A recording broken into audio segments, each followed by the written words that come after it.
She started her life in chains and ended up walking with the gods.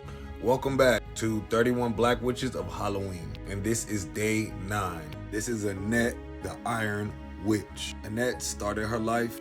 So Castlevania Nocturne is a fictional series that pulls from real history and real spiritual traditions. So Annette is from modern day Haiti, before they called it Haiti. Was it pronounced Saint Domingue? Saint Dominique? That wouldn't make sense. We do have a Dominique already. Or Dominica.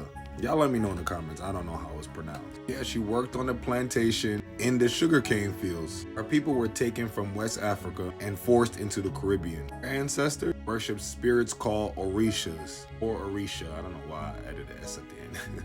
One of them, Ogun, is the god of iron. Real Hephaestus before they created Hephaestus, and mixed with a little Aries. So Ogun is the god of iron, tool, and war. Ogun is the spiritual father of anyone who commands metal. They tried many times on this plantation to break her. They told them they couldn't sing, chant, pray, nothing they had from back home. Annette learned to use the very iron that bounds her, the chains. She was able to bend it like living metal to form blades or whatever weapon she wanted. Annette's parents believed in all their Yoruba practices, but literally their slave owner knew about their powers, knew about their ability, so that's why they wanted them to forget. They even branded the fleur-de-lis on them.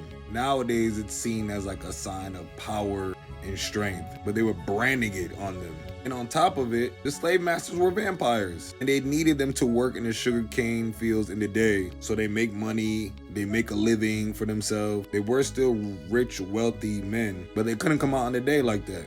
Very interesting, right? So Annette actually escapes one night. She doesn't just run. Annette fights back every time. Turned the plantation's instruments to weapons of her choice, like the gates, the chain. She was doing her big one. But a man that thought he owned her left him begging, y'all. But she didn't give him no mercy. He didn't deserve it. He unalived her parents and everything. After escaping through the swamps and cities that now have become Louisiana, Annette meets her spirit guide, Papa Legba. If you don't know who Papa is, you might have even seen him in a dream. Think of Papa as a door opener.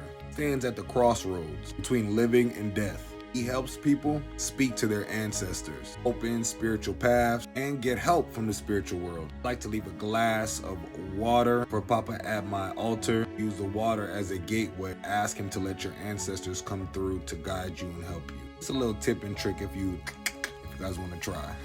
Papa teaches her how to use her sacred vives. Call on her ancestors, move through worlds. You see Annette try this multiple times in the show. She fails a few times, but you see her